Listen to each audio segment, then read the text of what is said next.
আমরা যদি একটু দেখি যে আমাদের গতকাল যে সমীক্ষাটা আমরা দেখাছিলাম, এটা রিলিজ হয়েছে তোমার 2021 সালের কখন, অগাস্টে রিলিজ হয়েছে। ওকে, দ্যাট ইজ 43 আগে।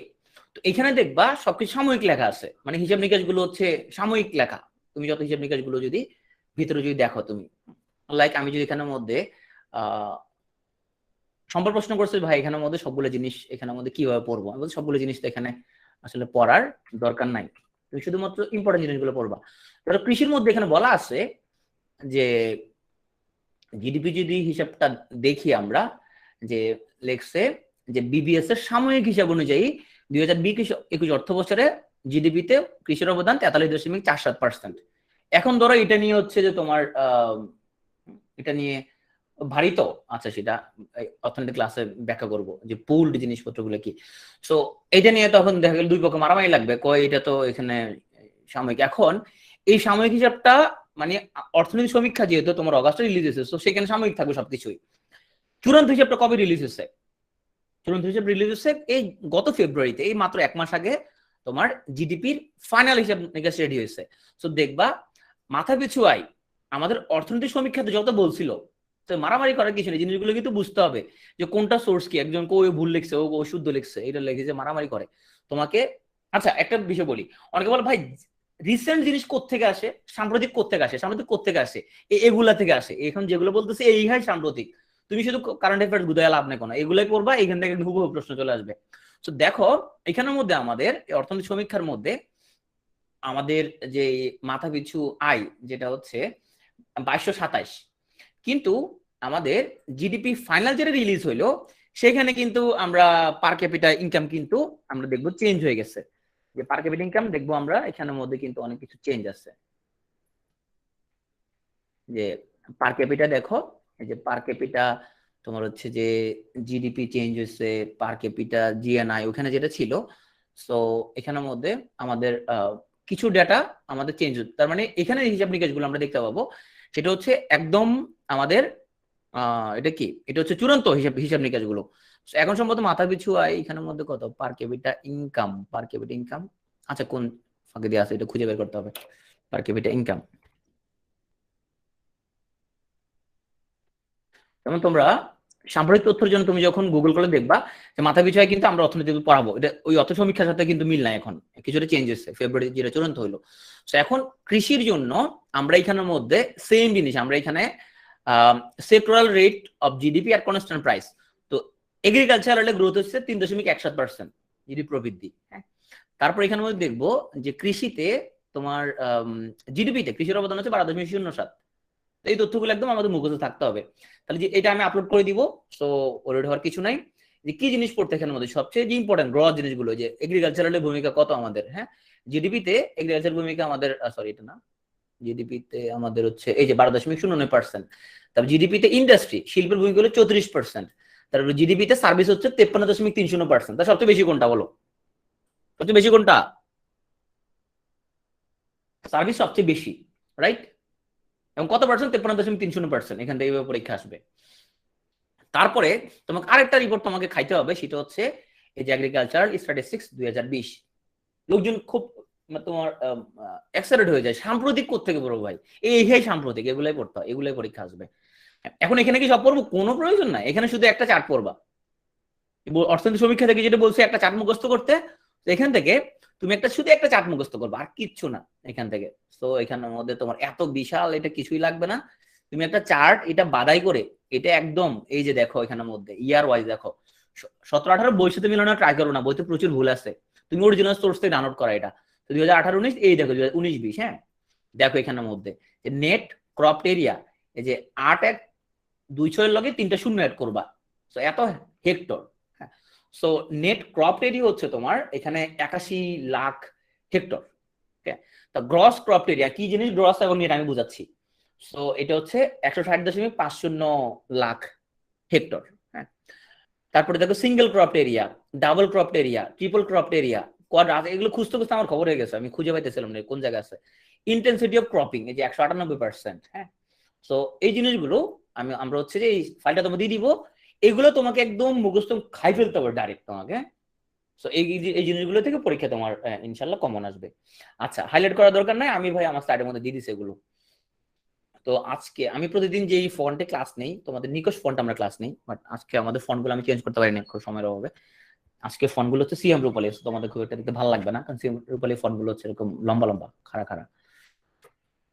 তো চলো, কৃষিতে টোটাল নাম্বার আসবে 3। সো প্রতি বছর 2 থেকে 3 নাম্বার আসবে। দেখা যাক। তোমার 36-এ 2টা প্রশ্ন আসছে। রোপা আমন ধান কখন কাটা হয়? অগ্নিশস্য কি ফসলের জাত? 37তম আসছে আলুর একটা জাত। সবচেয়ে বেশি উৎপাদিত হয় কোনটা? প্রধান বীজ উৎপাদনকারী সরকারি প্রতিষ্ঠান। 38তম আছে ঝুম চাষ। আর জিডিপিতে কৃষিগত অবদান কত? 40তম সবচেয়ে বেশি পাট কোন জেলায়? মোট আবাদযোগ্য জমির পরিমাণ এবং অর্থ সেক্টরগুলোর মধ্যে কোন খাতে বেশি কর্মসংস্থান হয়? তারপরে 43-এ দেখো। এখন আসলে তোমরা অনেকে আমাদের 43-এ তোমরা ছিলা। এখন তোমরা বলো এই 3টা প্রশ্ন আমি পড়াইছি কিনা বলো। এবং আমি বলছি কৃষি সুমারি থেকে যদি প্রশ্ন না আসে তোমরা রাগ করে চলে আসবা, এটা এই কথা আমি বলছিলাম কিনা বলো? বলছিলাম। আমি বলছিলাম কৃষি সুমারি থেকে যদি কোনো প্রশ্ন না আসে তোমরা জিত করে হল থেকে বের আসবে। কে প্রশ্ন করছে? কোন বেকুব প্রশ্ন করছে? বেটা বেকুব, 2019 সালে একটা কৃষি সুমারি সেখান থেকে প্রশ্ন নাই। তো তুমি রাগ করে বের করে, আমি বলছি তুমি বের হয়ে চলে আসবা। দেখো হয়নি কোনো, সবচেয়ে সহজ প্রশ্নটাই আসে। আমি ভাবছিলাম আরো কঠিন প্রশ্ন আসবে, আসছে কিন্তু সোজাটা। সে কখনো হয় না, 2015 সাল ছিল এখানে অপশন। সো এখন আমরা যে কথাগুলো বলবো, আমরা তো একটা এক্সপিরিয়েন্স থেকে একটা কথা বলি, তোমরা সেই কথাগুলো একটু ভ্যালু করবা, যে কোন জায়গাটা খুব গুরুত্বপূর্ণ সেটা সবসময় ভ্যালু করার ট্রাই করবা। সো আমাদের গতকালকে ক্লাসটা ছিল খুবই ইম্পর্টেন্ট, 3 নাম্বার নিশ্চিত পাবা।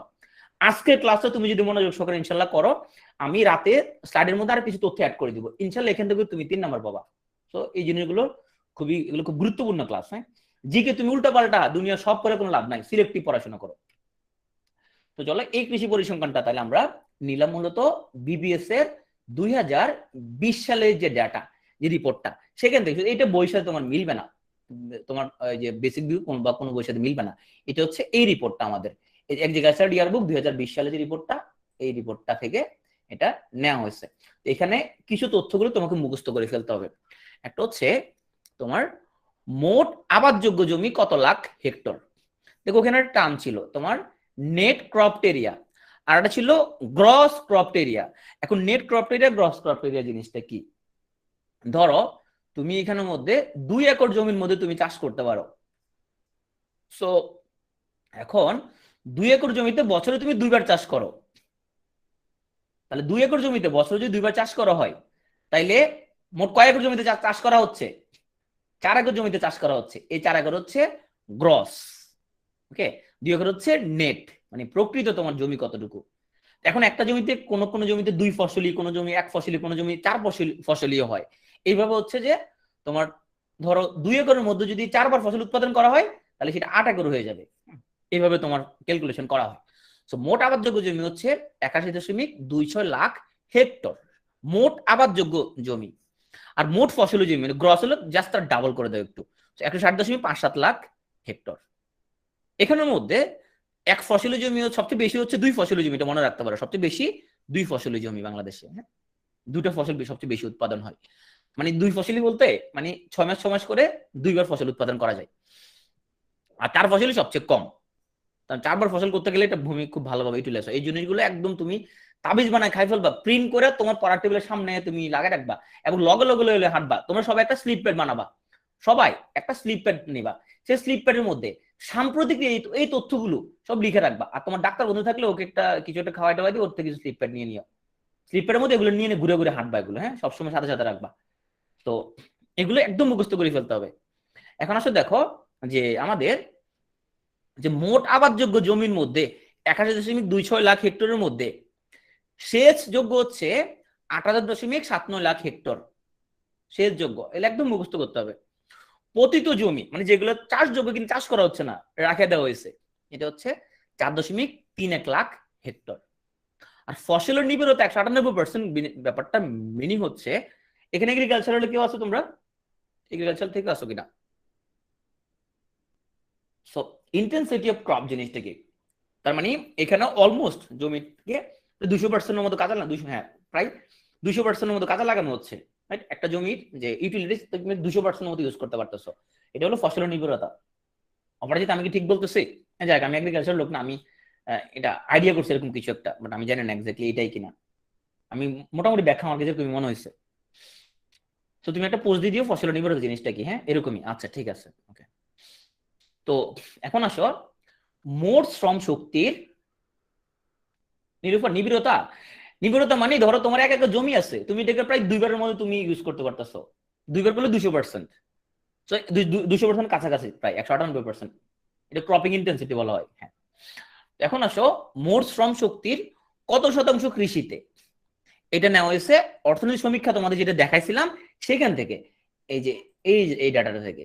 এটা আমি অলরেডি দিয়ে দিচ্ছি তোমাদেরকে। এই যে অর্থনীতি সমীক্ষা 2000, আমি বলছিলাম এই পেজটা প্রিন্ট করে তোমার পড়ার টেবিলের সামনে রাখবা, প্লাস এটা লগ লগ ঘুরবা, কিছুক্ষণ পর চেহারা দেখবা যে দেখি ভাই তোমার চেহারাটা দেখতে কেমন, এই তথ্য যা আছে এখানের মধ্যে এগুলা লগ লগ হাঁটবা, এই চারটা, হ্যাঁ প্রিন্ট করে করে এটা হাঁটবা সাথে সাথে, একদম সব মুখস্থ করে ফেলো এখান থেকে। মোট শ্রম শক্তির কত শতাংশ কৃষিতে। আচ্ছা এটা কিন্তু ভাইবার জন্য পর্যন্ত লাগবে, তোমার রিটেনেও লাগবে এই তথ্যগুলো, জিজ্ঞেস করবে টুক করে যে কত শতাংশ কৃষিতে, এরকম তোমার তুমি যদি এগ্রিকালচার রিলেটেড ব্যাকগ্রাউন্ডে থাকো, না থাকলে তুমি জিজ্ঞেস করবে। ইকোনমিক রিভিউ 2021 থেকে নেওয়া হয়েছে 40.6% মোট শ্রম শক্তির কৃষিতে জড়িত। জিডিপিতে কৃষির অবদান 12.09। এটা কোথেকে নেওয়া হয়েছে, এটা বিবিএস ফাইনাল রিপোর্ট থেকে নেওয়া হয়েছে। আর সাময়িক যেটা ছিল, মানে আমরা যেটা অগাস্টে যেটা দেখাইলাম বিশাল যে সমীক্ষা, ওখানে ছিল 13.47, আর ফাইনাল যে রিপোর্টটা 2022-এর সে 12.09।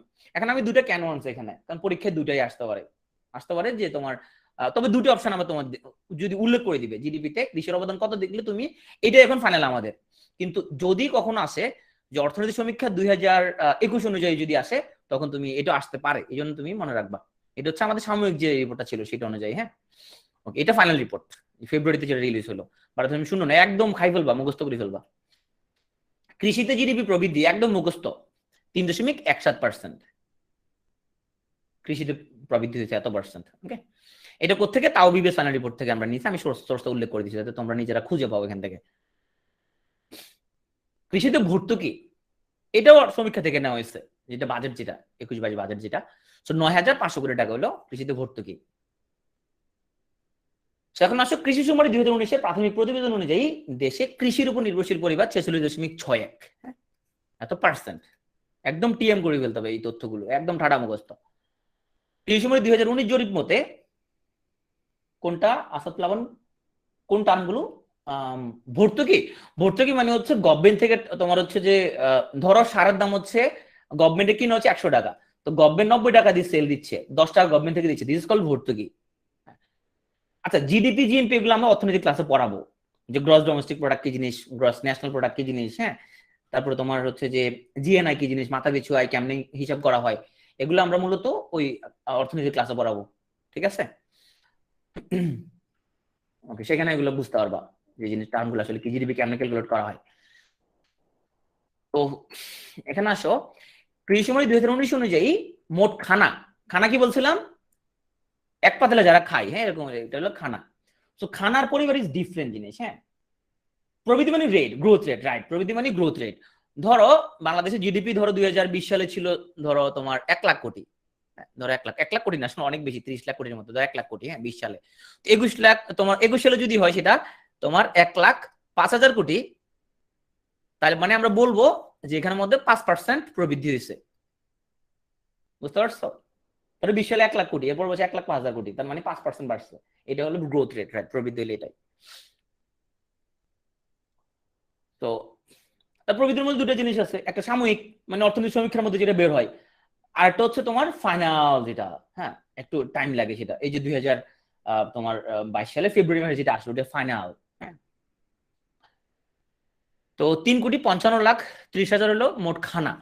খানার পরিবারের মধ্যে পার্থক্য আছে তাই না, পরিবার মানে তো হাজবেন্ড ওয়াইফ এবং বাচ্চা কাচ্চা নিয়ে পরিবার, হ্যাঁ আবার যৌথ পরিবার, তোমার হচ্ছে যে তোমার নিউক্লিয়ার ফ্যামিলি, অনেক ফ্যামিলি থাকতে পারে। যৌথ পরিবারের মধ্যে কিন্তু একাধিক খানা থাকতে পারে, কি ওরা যদি আলাদা পাতিলে খায়, তাহলে 2 ভাই ওরা 2 পাতিলে রান্না করে, তাহলে ওরা 2 খানা, এইভাবে খানা তোমার হচ্ছে যে মানে খাবার দাবারের একটি ইউনিট থেকে মূলত ধরা হয়, যারা একসাথে পাতিলে খায় ওরা হচ্ছে যে তোমার যৌথ জুটবদ্ধ, ওরা একসাথে। জমি নাই 11.37% খানা, ওদের কোনো প্রকারের কোনো জমি নাই, লাইক আমার মতো যাদের কোনো জমি নাই। তো নিজের জমি নাই এমন পরিবার সবচেয়ে বেশি রয়েছে ঢাকা বিভাগের, খুবই দুঃখজনক ঢাকা বিভাগে এখানে নিজেদের জমি নাই। আর সবচেয়ে কৃষি নির্ভর পরিবার হচ্ছে বরিশাল বিভাগে, কৃষির উপর ডিপেন্ডেন্ট করে। হ্যাঁ, ওকে। না না, আমার ফ্ল্যাট জমি কোনো কিছু নাই রে ভাই। এখন আসো, মুজিব বর্ষ উপলক্ষে বঙ্গবন্ধু মৎস্য হেরিটেজ সাইট ঘোষণা করা হয়েছে হালদা নদীকে। খুবই গুরুত্বপূর্ণ তথ্য কিন্তু, জানে দেখা যাচ্ছে হালদা নদী। আসো, মুজিব বর্ষ অনুযায়ী তোমার মৎস্য অধিদপ্তর দুটো গ্রামকে ফিশার ভিলেজ বা মৎস্য গ্রাম হিসাবে আখ্যায়িত করেছে। একটা হচ্ছে নেত্রকোনা সদর উপজেলার দক্ষিণ বিশিউরা গ্রাম এবং শরীয়তপুরের নড়িয়া উপজেলার হাইলসার গ্রাম। সরি, এটা হালুইসার না, এটা হাইলসার হবে। আমি কিন্তু ক্লাসের অনেক গুরুত্বপূর্ণ স্লাইড শেষে রাখছি, তোমরা যারা চলে যাবা ক্লাসের মাঝখানে তুমি সেগুলো পাবা না। যারা রেকর্ড দেখবা পরে তোমাদের বলতেছে তোমরা যদি রেকর্ড পুরোপুরি না দেখো গুরুত্বপূর্ণ জিনিস মিস করবে, শেষে আছে গুরুত্বপূর্ণ জিনিসগুলো। হ্যাঁ, আমি মুখস্থ তথ্যগুলো আগে আনছি, নাহলে তোমার ঘুমাবা এগুলা পরে নিলে। এখন আসো, ইউনেস্কো বাংলাদেশের দুটো তোমার হচ্ছে যে স্থাপনাকে কালচারাল হেরিটেজ ঘোষণা করছে। একটা হচ্ছে ষাট গম্বুজ মসজিদ, একটা হচ্ছে পাহাড়পুরের বৌদ্ধ বিহার। ইউনেস্কো বাংলাদেশের একটা স্পটকে ন্যাচারাল হেরিটেজ ঘোষণা করছে, যার নাম হলো সুন্দরবন। ইউনেস্কো বাংলাদেশের চারটা জিনিসকে ইনট্যানজিবল হেরিটেজ ঘোষণা করছে। সো কি কি? বাউল গান, জামদানি শাড়ি, তোমরা জানো খুব খুব রিসেন্টলি মঙ্গল শোভাযাত্রা, সম্ভবত 2019 বা 20 সালের দিকে সম্ভবত মঙ্গল শোভাযাত্রাকে ইনট্যানজিবল হেরিটেজ ঘোষণা করছে। মানে অধরা, বাংলা যদি করি তাহলে হলো অধরা সাংস্কৃতিক ঐতিহ্য। হ্যাঁ, শীতল পাটি, এই চারটা প্রোডাক্টকে তোমার ইউনেস্কো ইনট্যানজিবল হেরিটেজ ঘোষণা করছে। সবগুলো প্রোডাক্ট না, হচ্ছে Mangal Shobhajatra is not a product, যেটির উৎসব। সো তোমার হচ্ছে যে ডব্লিউআইপিও তোমার জিআই পণ্য জিনিসটা কি? গ্লোবাল ইন্ডিকেটর পণ্য। গ্লোবাল ইন্ডিকেটর পণ্য মানে হচ্ছে যে এটার জন্য তোমার ডব্লিউআইপিও তে মানে আন্তর্জাতিক মেধাস্বত্ব যে প্রতিষ্ঠান, সেখানে আবেদন করতে হয়। এখন মানে কি আসলে?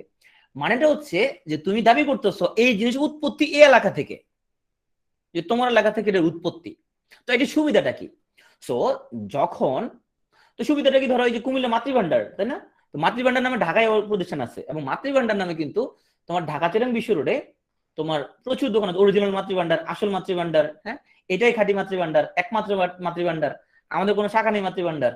দেখো ঢাকা চিরাং বিশ্ব রোডে প্রচুর মাতৃভান্ডার আছে, এগুলো কোনোটা কিন্তু অরিজিনাল মাতৃভান্ডার না। অরিজিনাল মাতৃভান্ডার হচ্ছে কুমিল্লা শহরের ভিতরে, যেটা ঢাকা চিরাং বিশ্ব রোডের লোকজন আছে সেটা দেখা আসলে পায় না। তো এখন যখন কোন একটা পণ্য জিএ স্বীকৃতি পাবে, ধরো জামদানি শাড়ি, তো বাংলাদেশের জিএ পণ্য যেহেতু, এখন ভারত যত জামদানি বানাক না কেন, পাকিস্তানে যদি জামদানি বানায়, গ্লোবালি কিন্তু বাংলাদেশেরটা কিন্তু সেটা পরিচিতি পাবে, কিন্তু সেটা ব্র্যান্ডিং বাংলাদেশ থেকে কিন্তু হবে। বগুড়ার দই কিন্তু তোমার আমাদের নিচতলায় অনেকে বগুড়ার দই বানায় ওরা। তো এটা ও যত বগুড়ার দই বানাক না কেন, ওই বগুড়া থেকে যেটা আসবে সেটা হচ্ছে অরিজিনাল বগুড়া জিআই। মানে সুবিধা আছে, বাণিজ্যিক সুবিধা আছে এখানের মধ্যে। তো তাহলে জামদানি শাড়ি, ইলিশ মাছ, কয়টা প্রোডাক্ট দেখি আগে? একটা, দুইটা, তিনটা, চারটা, পাঁচটা, ছয়টা, সাতটা, আটটা, নয়টা টোটাল এখানে। হ্যাঁ, পেটেন্ট বলা যায়, রাইট, আলামিন যেটা বলছে, হ্যাঁ পেটেন্ট বলা যায় এটা। সেগুলো বলা হয় তো ভৌগোলিক নির্দেশক পণ্য। এবং ভবিষ্যতে কি, এখন আমরা এগুলো বাণিজ্যিক সুবিধা কিন্তু আমরা বুঝতেছি না, ভবিষ্যতে আমরা এগুলো বুঝতে পারবো। হ্যাঁ, তুমি দেখবে এরকম, ধরো গুগল ম্যাপস এর মধ্যে তোমার কেউ যখন বাংলাদেশ ট্রাভেল আসবে, তখন কিন্তু ওকে দেখা দিবে যে এই দেশের মধ্যে এরকম 9টা পণ্য আছে, তাহলে ট্রাভেলার যখন আসবে তখন ওরা এই পণ্যগুলো নিয়ে যেতে চাইবে। তাহলে কি কি আছে আমরা দেখি তো। যে পরিচিত জামদানি শাড়ি, ইলিশ মাছ, তারপর মসলিন, খিরচাপাতি আম বা হিমসাগর আম, তারপর হচ্ছে তোমার রাজশাহী সিল্ক, এগুলো খুবই পরিচিত। তা দিনাজপুরের কাটারি ভোগ, বিজয়পুরের সাদামাটি, তারপর তোমার ঢাকা মুসলিম বলে বাংলাদেশের কালোজিরা, হ্যাঁ কালোজিরা, তারপর রাজশাহী সিল্ক এবং রংপুরের শতরঞ্জি, এগুলো হচ্ছে জিআই পণ্য। এখন আসলে বাংলাদেশের কৃষি সম্পদ আমরা মূলত 4টা সেক্টর পড়তে হবে। একটা সেক্টর শস্য শাকসবজি, প্রাণী সম্পদ, বনজ সম্পদ এবং মৎস্য সম্পদ। টোটাল 4টা ক্যাটাগরি, 4টা সেক্টর। সো বাংলাদেশের অর্থনীতিতে সর্বাধিক গুরুত্বপূর্ণ সেক্টর হচ্ছে কৃষি সেক্টর। মোট জনসংখ্যার শতকরা 80% হচ্ছে কৃষিতে নিয়োজিত। কৃষি ক্ষেত্রে হচ্ছে তোমার শ্রম শক্তি প্রায় অর্ধেক যোগান দেয়। একটা সফটওয়্যার, এটার নাম হচ্ছে কৃষকের জানালা। তো ডিপিপি আইএস, এটার হচ্ছে যে তোমার ইলাবোরেশন আছে digitally competition standardisation of plants problems identification system. মানে হচ্ছে তুমি এই অ্যাপটা ইনস্টল করে এরপরে তুমি কোনো ধরো ফসলের কোনো অসুখ যদি হয়, ছবি তুলে পাঠিয়ে দিবা, তখন তোমার এই ছবির সাথে মিলায়া তুমি একটা সমাধান পেয়ে যাবা। কৃষকদের ফসলের নানা সমস্যা দ্রুত সমাধান তার ডিজিটাল প্রয়াস। এখানে 120টা ফসলের 1000টির বেশি সমাধান রয়েছে। পরিবেশ বান্ধব সবুজ সার এটা বানানোর জন্য ব্যবহার করা হয় ধনচা এবং শন। কৃষি সহায়তা কার্যক্রম এটা হচ্ছে তোমার গভর্নমেন্ট এসডিজি বাস্তবায়ন শীর্ষক একটা দলিলের একটা পার্ট, যেখানে তোমার কৃষি, খাদ্য, পুষ্টি এবং খাদ্য নিরাপত্তার জন্য মোট এরিয়া বা কৌশল 6টা কৌশল নির্ধারণ করা হয়েছে। এই হলো সেই 6টা কার্যক্রম, যেখানে নাম্বার 1 হচ্ছে কৃষি গবেষণা উন্নয়ন। 1 নাম্বারটা মুখস্থ করবা যে 1 নাম্বারটা কি। 1 নাম্বার হচ্ছে কৃষি গবেষণা উন্নয়ন, যে কৃষি সহায়তা কার্যক্রমে কৌশলপত্রের মধ্যে নাম্বার 1টা কি। তারপর দেখো, এটা খুব ইম্পর্টেন্ট, জলবায়ু পরিবর্তন জনিত প্রভাব মোকাবেলা। সো হিউম্যান রিসোর্স ডেভেলপমেন্ট এটা হচ্ছে যে একটা খুব গুরুত্বপূর্ণ একটা এখানের মধ্যে কৌশলপত্র। জাতীয় কৃষি নীতি আছে একটা 2020 সালের। এটার লক্ষ্য হচ্ছে সব শ্রেণীর কৃষক আর উদ্যোক্তাদের চাহিদা ভিত্তিক প্রযুক্তি তথ্য সেবা প্রদানের হার বাড়ানো। তারপর জলবায়ু পরিবর্তন জনিত ঘাত সহনশীল, পরিবেশ বান্ধব, নিরাপদ, টেকসই, পুষ্টি সমৃদ্ধ ফসল উৎপাদন নিশ্চিত করা। এটা হচ্ছে কৃষি নীতির তোমার লক্ষ্য। আর এটা তোমার হচ্ছে যে ওরা যে কাজটা করতেছে, শ্যামপুরে স্থাপিত ফাইটোস্যানিটারি প্রতিষ্ঠানটা রপ্তানিযোগ্য কৃষি ও কৃষিভিত্তিক পণ্যের মানে গুরুত্বপূর্ণ ভূমিকা পালন করতেছে। সো মাননীয় প্রধানমন্ত্রীর নির্দেশনায় রিজিওনাল সারাক সিড ব্যাংক গঠন করা হয়েছে। আমাদের আরো গুরুত্বপূর্ণ পড়া কিন্তু আস্তে সামনের দিকে আছে, সুতরাং কেউ কিন্তু যায়ও না ক্লাস থেকে। সম্ভাবনাময় কৃষি ঐতিহ্য যদি দেখি, টোটাল 5টা: ভাসমান চাষ পদ্ধতি, ফুল চাষ, প্রচলিত ধান চাষ পদ্ধতি, জুম চাষ পদ্ধতি এবং ধানের সাথে মাছের সমন্বিত চাষ পদ্ধতি। এই টোটাল 5টা কৃষি ঐতিহ্য বাংলাদেশের। এটা হলো সে ভাসমান তোমার চাষ পদ্ধতি। এই যে পানির মধ্যে কচুরিপানা দেওয়া হয়, এখানের মধ্যে দিয়ে এখানের মধ্যে সবজি চাষ করা হয়। সো বৈশ্বিক খাদ্য নিরাপত্তা সূচকে 113টা দেশের মধ্যে বাংলাদেশের অবস্থান হলো 84তম, 2020 সালের সূচক এটা। আর বাংলাদেশ সামরিকভাবে 100তে 50 পাইছে, 5 নাম্বার পাস করছে না। এখন আসো, বৈশ্বিক খাদ্য নিরাপত্তা সূচকে শীর্ষ দেশ কোনটা? ফিনল্যান্ড। কৃষি বিষয়ক আমরা কি শব্দ আমরা দেখি, কিছু প্রতিষ্ঠানের নাম দেখবো। BINA, Bangladesh institute of nuclear agriculture.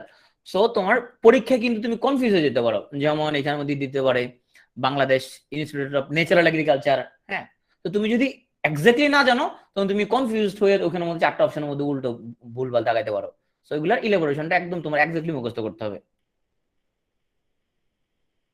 ডিএই, department of agricultural extension, মানে কৃষি সম্প্রসারণ অধিদপ্তর। বাংলাদেশ সুগার কেন research institute, BSRI. So BSRI. ধরো এটাকে তোমার কনফিউজ করবে কি হবে, বাংলাদেশ তোমার হচ্ছে যে স্ট্যান্ডার্ডাইজেশন এন্ড রিসার্চ ইনস্টিটিউট।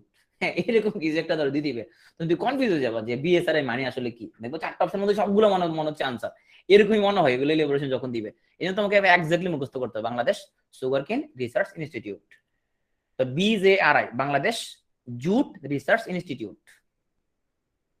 এগুলো কোথাও বলছে সেটা আবার পরীক্ষার জন্য পড়তে হবে। BADC, Bangladesh agricultural development corporation, BADC. Sugar crop হচ্ছে না, আচ্ছা সেটা সুগার ক্রপ হচ্ছে, থ্যাংক ইউ। অপরাজিতা বললো এটা হচ্ছে সুগার ক্রপ হচ্ছে, রাইট। এটা হচ্ছে এখন হচ্ছে, ঠিক আছে আমি স্লাইডের মধ্যে ঠিক করে দিব সুগার ক্রপ, থ্যাংক ইউ। তো agricultural development corporation, BADC. BARI, বাড়ি, এটা হচ্ছে বাংলাদেশ এগ্রিকালচারাল রিসার্চ ইনস্টিটিউট, বাড়ি। বিআরআরআই, হ্যাঁ, তো এটা হচ্ছে বাংলাদেশ রাইস রিসার্চ ইনস্টিটিউট। হ্যাঁ, এই যে ব্রি বলি আমরা, ব্রি, এই ব্রি, বিআরআরআই। এটা হচ্ছে ইরি, এই যে আমরা ইরি ধান যেটা দেখি, ইন্টারন্যাশনাল রাইস রিসার্চ ইনস্টিটিউট। বাংলাদেশের যে কয়েকটা সেক্টর রিসার্চে খুবই ডেভেলপড, তার মধ্যে একটা হলো কৃষি সেক্টর। তুমি দেখো 71 সালের পরে আমাদের জনসংখ্যা কত ছিল? 7 কোটির কাছাকাছি, তাই না? তো তখন কিন্তু খাদ্যের অভাব ছিল, দুর্ভিক্ষ হইতো। এখন কি দুর্ভিক্ষ হয়?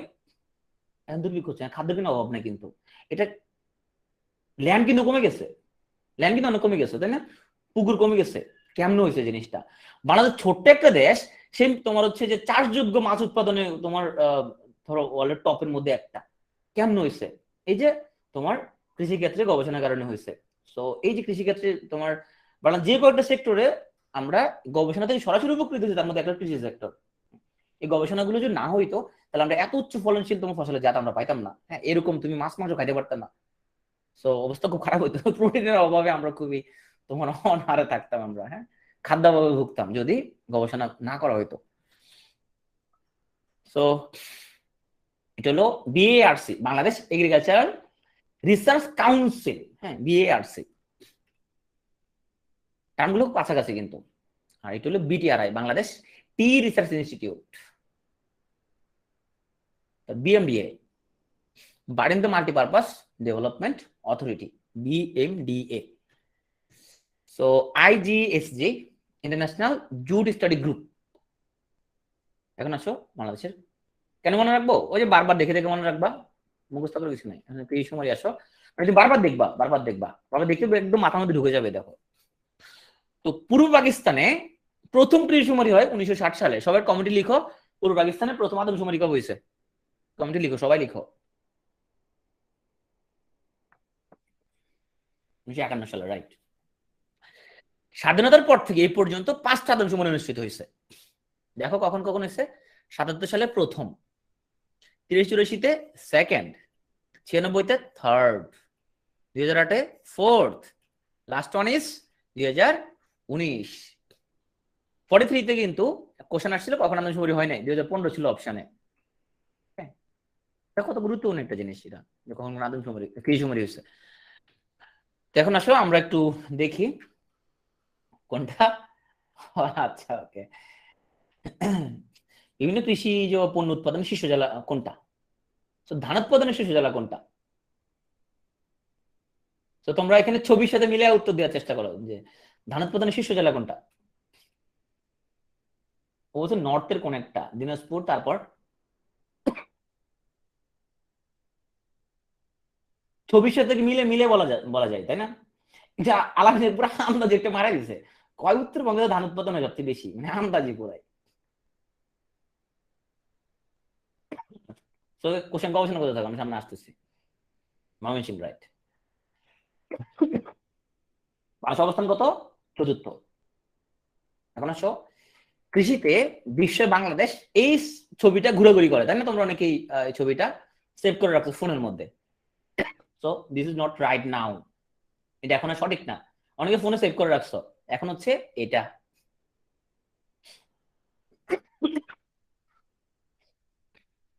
এটা প্রথম আলো থেকে একটা কাটিং নেওয়া হয়েছে। এইটা টিএম করে ফেলতে হবে, একদম টিএম করে ফেলতে হবে। দেখো, মিঠা পানির মাছ বা স্বাদু পানির মাছ উৎপাদনে বাংলাদেশ বর্তমানে তৃতীয়, তবে উৎপাদন বৃদ্ধির হারে দ্বিতীয়। বুঝলেন ব্যাপারটা? উৎপাদন বৃদ্ধির হার ধরো ইন্দোনেশিয়ার বাড়ছে ধরো তোমার 18%, আমাদের বাড়ছে ধরো 16%, ওরা ফার্স্ট আমরা সেকেন্ড, এইভাবে আর কি। হ্যাঁ, তো উৎপাদনে আমরা হচ্ছে থার্ড, আর বৃদ্ধির হার হচ্ছে আমরা সেকেন্ড। ইলিশ উৎপাদনে তো আমাদের কাছে ধারে কাছে কেউ নাই, আমরা তো সবসময় প্রথম।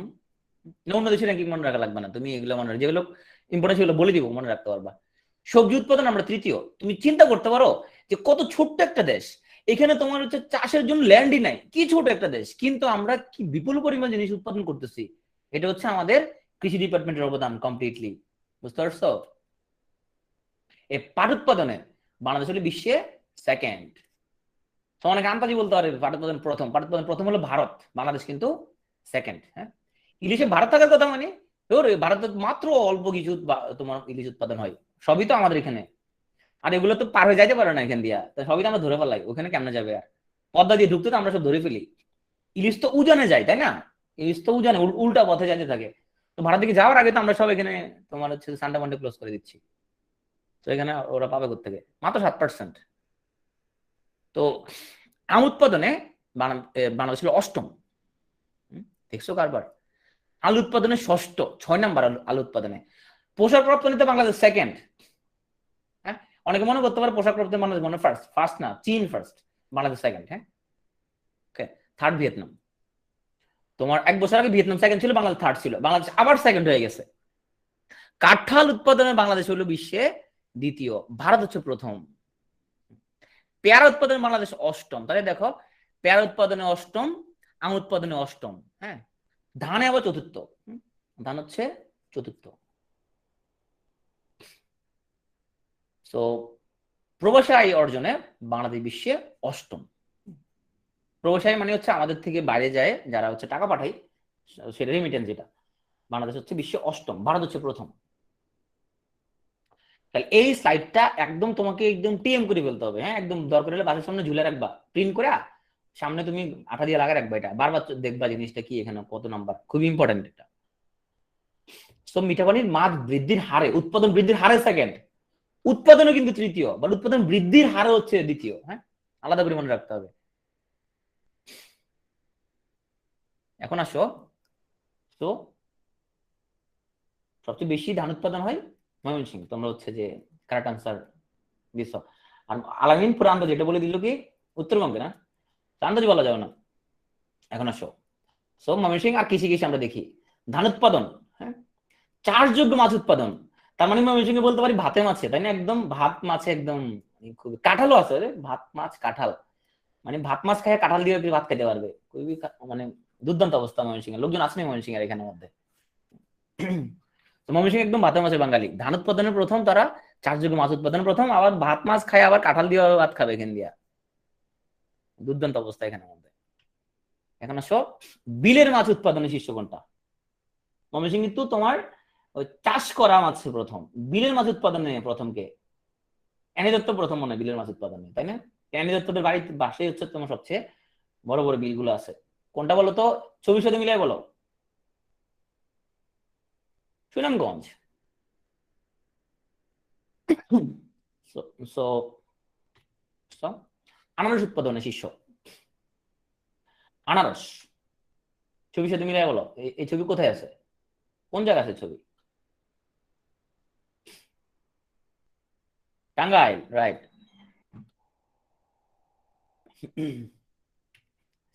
সয়াবিন উৎপাদনে শীর্ষ, ছবির সাথে মিলাই বলো। এইটার নাম হচ্ছে চর আলেকজান্ডার, খুবই মানে প্রাকৃতিক সৌন্দর্যমণ্ডিত এলাকা। নোয়াখালী তো অবশ্যই, নোয়াখালীর কোন এলাকা? না কিশোরগঞ্জ না, নোয়াখালীর কোন এলাকা? যদি তারা নোয়াখালী হিসেবে স্বীকার করে না নিজেকে। লক্ষ্মীপুর, রাইট, এটা হচ্ছে লক্ষ্মীপুর। তো লক্ষ্মীপুরের লোকজন ওরা নিজেরা কয় ওরা নাকি নোয়াখালী না, ওরা নাকি তোমার হচ্ছে লক্ষ্মীপুর, আসলে সবই নোয়াখালী, লক্ষ্মীপুর, ফেনী, হ্যাঁ, সবই তো নোয়াখালী। তো গান্ধী ছাগল আবার লক্ষ্মীপুরবাসী চুরি করে না, এটা তোমরা আবার অনেক সময় অনেকে খারাপ ধারণা লক্ষ্মীপুরবাসী মানে এটা সাথে জড়িত ছিল, আসলে না, এটা সঠিক না, এটা লক্ষ্মীপুর লোকজন খুব ভালো লোক। আচ্ছা, কলা এবং কাঁঠাল, ছবি দেখে বলো। এটা খুব ইন্টারেস্টিং একটা দ্বীপ, তোমার মানে পুরো চারপাশে তোমার পানি, এখানের মধ্যে একটা দ্বীপ এলাকা, না রাঙামাটি না, নট রাঙামাটি, নরসিংদী। হ্যাঁ, মিতু তোমার ওটা কি নরসিংদী? খুব, এই দ্বীপটার নাম কি বলো তো? ওকে, এখন আসো, তোমার এলাকা ঠিক আছে, আমরা মিতুর এলাকায় ঘুরতে যাবো এই দ্বীপের মধ্যে। চিংড়ি উৎপাদনের শীর্ষ জেলা, খুলনার এলাকা কাছাকাছি বলো, বাগেরহাট না, না, সাতক্ষীরা। এখন আসো, ঝিনাইদহ, ঝিনাইদহ লোকজন আসো, তারা কি কি উৎপাদনে সেরা আমরা একটু দেখি। তারা মসুর উৎপাদনের শীর্ষ, তাল উৎপাদনের শীর্ষ এবং তুলো উৎপাদনের শীর্ষ। সো তাল, তুলা এবং মসুর ডাল, এই তিনটি উৎপাদনে ঝিনাইদহ শীর্ষ।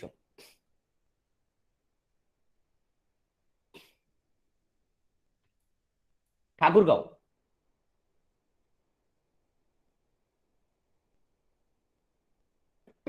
সো গম উৎপাদন শীর্ষ। ভুট্টা উৎপাদনের শীর্ষ কার? সরি, পানি দিত। ভুট্টা উৎপাদনের শীর্ষ কে? দিনাজপুর। ভুট্টা, গম আর ভুট্টা কাছাকাছি, গম ঠাকুরগাঁও, ভুট্টা হচ্ছে তোমার দিনাজপুর। ওকে, লিচু, পিচু, দিনাজপুর। তো মৌসুমী ফল উৎপাদনে বিশ্বে বাংলাদেশ দশম আছে নাকি বাংলাদেশ তোমার হচ্ছে যে অষ্টম? আমরা ওই স্লাইডে দেখেছি একটু, আমার স্লাইডটা মানে চেঞ্জ করা হয়নি। কই সে প্রথম আলো ভাই কই গেল?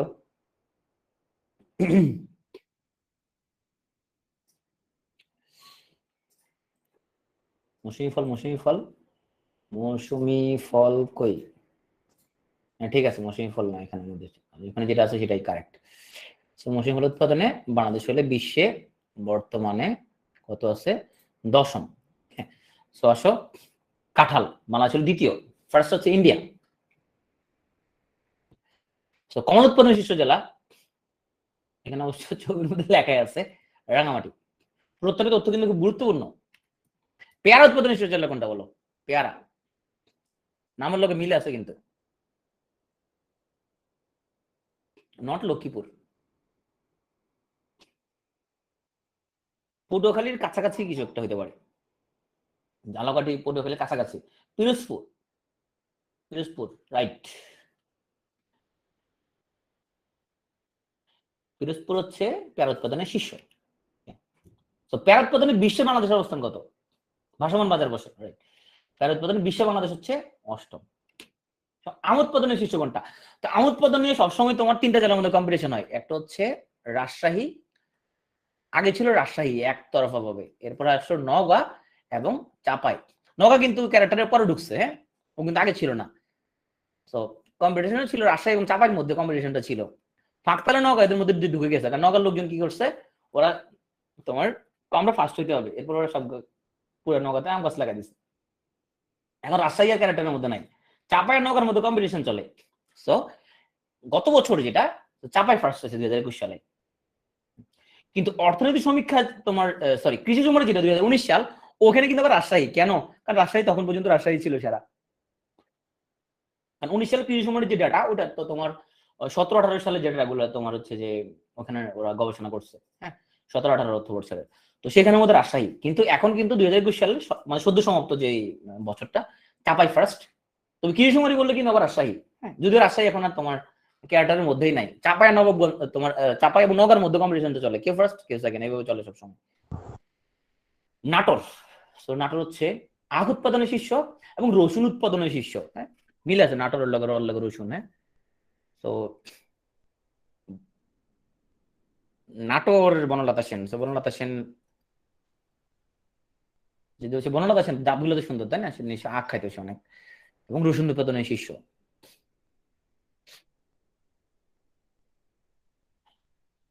আলু উৎপাদনের শীর্ষ জেলা বলো?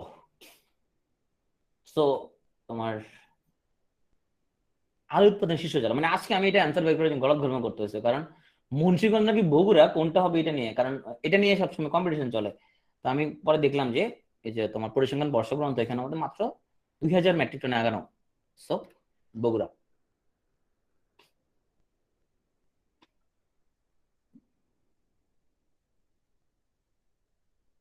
ওকে, আলু আলু উৎপাদনে বিশ্বে বাংলাদেশ কত নাম্বার?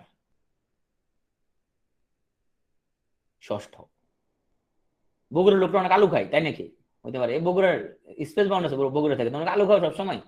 তো ওরা তো ভালো কাজ করে, ওরা ভাতের ভাতের আলু খায়, ভাতের উপর চাপ কমায়, এটা তো ভালো কাজ করে ওরা, খুবই ভালো জিনিসটা।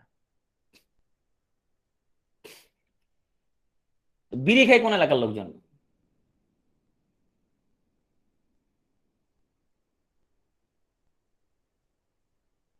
যদিও এখানে তোমার যে পাতাটা দেয়া তোমার হচ্ছে যে কুষ্টিয়া, right? তো কুষ্টিয়া হচ্ছে তামাক উৎপাদনে শীর্ষ জেলা। তামাক কিন্তু খুব দুর্দান্ত অর্থকরী ফসল, হ্যাঁ?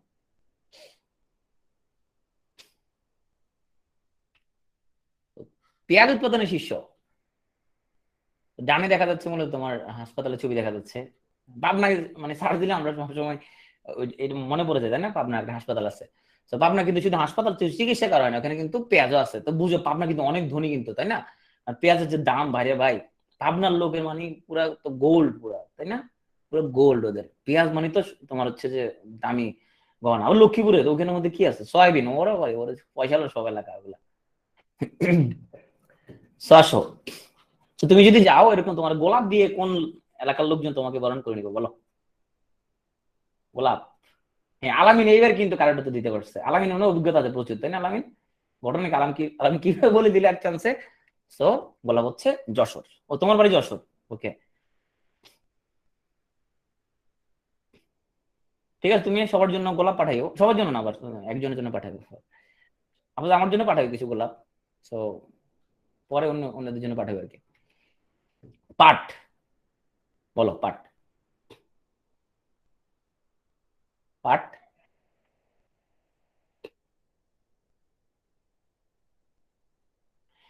যে ছবিটা নেওয়া হয়েছে কাইন্ড অফ দুবাইয়ের মতো, তাই না? দুবাইয়ের মতো লাগতেছে এটাকে, তো এরকমই হয়ে যাবে জিনিসটা। এটা হলো ফরিদপুরের ভাঙ্গাতে, ওখানে কি হবে একটা, ওখানে তোমার বঙ্গবন্ধু মহাকাশ অবজারভেটরি হবে এখানে, তাই না? এটা খুবই মানে পুরো দুবাই হয়ে যাবে এখানের মধ্যে। উৎসর বাড়িতে আমরা যাইতে হবে অবশ্যই।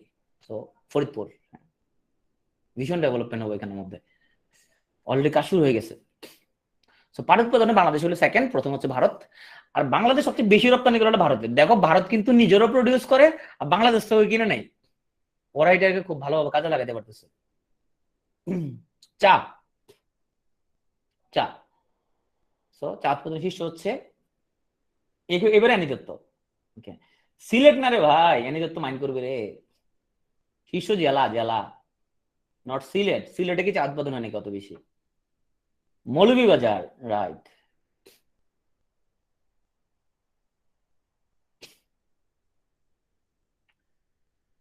চা উৎপাদনে বিশ্বে বাংলাদেশ হচ্ছে নবম, আর প্রথম হচ্ছে চীন, যেহেতু চাটা চীন থেকে আসছে। দুটো জেলা এনে তো দখলে, আচ্ছা ওর নিজের বাড়ি একটা বাপের বাড়ি, ভালো। আর চা রপ্তানিতে বিশ্বে বাংলাদেশ হলো 15তম, তাহলে উৎপাদনে নবম, আর প্রথম হচ্ছে চীন, আর রপ্তানিতে হলো 15তম। ইন্টারন্যাশনাল টি কমিটি প্রকাশিত 2019 সালের প্রতিবেদন অনুযায়ী চা উৎপাদনে বাংলাদেশ এখন বিশ্বের নবম। তাদের হিসাবে বিশ্বের মোট চায়ের 2% উৎপাদিত হয় বাংলাদেশে। আমি এই তথ্যটা কেন দিলাম, কারণ এটার কনফিউশন আছে এটা নিয়ে। এটা প্রথম আলোর একটা প্রতিবেদন থেকে জিনিসটা নিয়ে আসছি, লাস্ট, এরপর আর কোনো প্রতিবেদন আসে নাই, ওইটাই লাস্ট। ইলিশ উৎপাদনে বিশ্বে বাংলাদেশ অবশ্যই প্রথম, কোন অন্যটা হওয়ার নাই, জনম জনম প্রথমই থাকবে। তো আমরা এটা অলরেডি পড়ে আসছি আমরা। তাহলে কাঁঠাল হলো সেকেন্ড, চাষযোগ্যতা সেকেন্ড, পাট উৎপাদন সেকেন্ড, ধানে চতুর্থ, তারপরে আমে অষ্টম, তারপরে পেয়ারাতে হচ্ছে তোমার অষ্টম, চা উৎপাদনে নবম, মৌসুমী ফল উৎপাদনে দশম। আমার পেয়ারা ঠিক আছে, আমাদের আমার পেয়ারা অষ্টম কিনা, ষষ্ঠ একটা জানি ছিল কোনটা, আলু উৎপাদনে ষষ্ঠ মনে হয়, তাই না? ওকে, সো ব্যাকে যা স্লাইডগুলো দেখে নিও। তো এগুলো তাহলে কি করতে হবে, এই জিনিসগুলো একদম টিএম করে ফেলতে হবে, ঢাড়া মুখস্থ করে ফেলতে হবে একদম, হ্যাঁ, পরীক্ষার জন্য খুব ভেরি ভেরি ইম্পর্টেন্ট। বাংলা শস্য ভান্ডার বলা হয় বরিশালকে। রুটির ঝুড়ি, বলতো কোথায় রুটি উৎপাদন হয় সবচেয়ে বেশি? ঠাকুরগাঁও জেলাকে। মির্জা ফখরুল ইসলাম আলমগীর এলাকা ঠাকুরগাঁও না? রুটি খেয়ে মনে হয় না খুব বেশি, স্বাস্থ্যবান, তাই রুটি খাওয়া খুবই হেলদি। তো রুটির ঝুড়ি নিয়ে সবসময় দেখবে ঠাকুরগাঁও দিনাজপুর, ঠাকুরগাঁও দিনাজপুর মধ্যে কম্পিটিশন চলে, এক বছরের ফার্স্ট, এক বছরের ফার্স্ট, এইভাবে চলতে থাকে। এখন ঠাকুরগাঁও ফার্স্ট, আমার ক্ষেত্রে যেরকম এখন চাপাই হলো তোমার লাস্ট, তোমার 2021 সালে চাপাই ফার্স্ট হয়ে গেছে, এরকম সবসময় কম্পিটিশন চলে। তো ভূমিহীন চাষী, তো যে সকল কৃষকের নিজের জমির পরিমাণ 1 একরের নিচে তাদের বলে ভূমিহীন চাষী। কোন ইনস্টিটিউট কোথায় অবস্থিত? আসো, কৃষি গবেষণা বাড়ি এবং ব্রি, দুটো হচ্ছে কোথায়, জয়দেবপুর, গাজীপুর। ওকে, আচ্ছা। কৃষি গবেষণা পরিষদ এবং তুলো উন্নয়ন বোর্ড কোথায়? ফার্মগেট, ঢাকা। তো এগুলো টিএম করে ফেলতে হবে। পাট গবেষণা, পাট গবেষণা মানিক এভিনিউ, ঢাকা।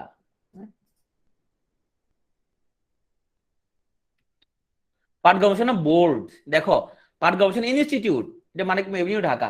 আর পাট গবেষণা বোর্ড এটা মানিকগঞ্জ।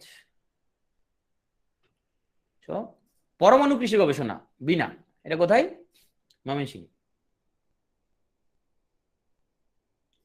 চা গবেষণা এটা কোথায়? শ্রীমঙ্গল। চা বোর্ড এটা কোথায়? চট্টগ্রাম। তো চট্টগ্রাম থেকে একজন তোমার হচ্ছে যে বিশ্ব সুন্দরী ছবি আমরা নিয়ে আসছি, মনে হয় চট্টগ্রাম চাটা খায় সম্ভবত সে, যদি চট্টগ্রাম চা উৎপাদন হয় না, বাট ওইখানে চা বোর্ডে তোমার হচ্ছে যে সে। তাহলে এটা নিয়ে তোমার গ্যাঞ্জাম লাগতে পারে। একটা হচ্ছে গবেষণা ইনস্টিটিউট, এটা হলো শ্রীমঙ্গল, আর চা বোর্ড হচ্ছে চট্টগ্রাম, দেখছো? আবার দেখো তোমার ওখানে কি বললাম যে পাট গবেষণা ইনস্টিটিউট হচ্ছে তোমার মানিক মেভিনিউ ঢাকা, আর দিকে বোর্ড হচ্ছে তোমার হচ্ছে যে মানিকগঞ্জে। তো এখানের মধ্যে হ্যাঁ স্নিগ্ধাদের ভার্সিটি, বাহ, ঠিক আছে। ওনার ফোন নাম্বার পাওয়ার জন্য স্নিগ্ধার সাথে যোগাযোগ করো, স্নিগ্ধা তোমাদেরকে সন্ধান দিতে পারবে। রাবার গবেষণা বোর্ড,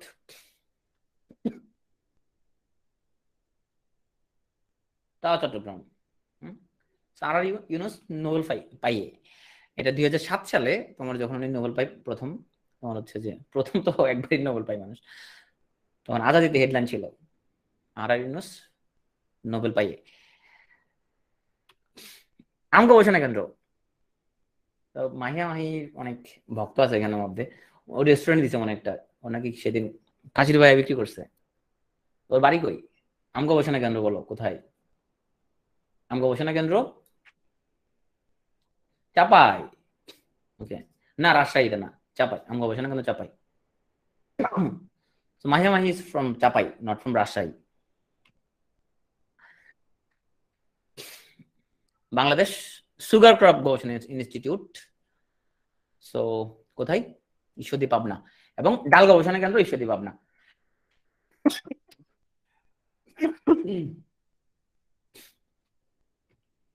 রেশম গবেষণা ও প্রশিক্ষণ ইনস্টিটিউট, ছবি দেখে কি মনে হয় কোথায়?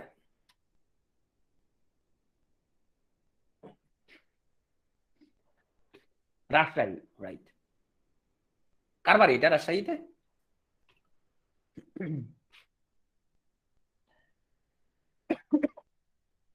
মশলা হচ্ছে, মশলা দিয়ে ভাতটা খাইয়ে কোন এলাকার লোকজন, ওরা আলু মশলা অনেক সব ওদের মধ্যে, হ্যাঁ ওদের মশলা খাইবে মনে ওরা।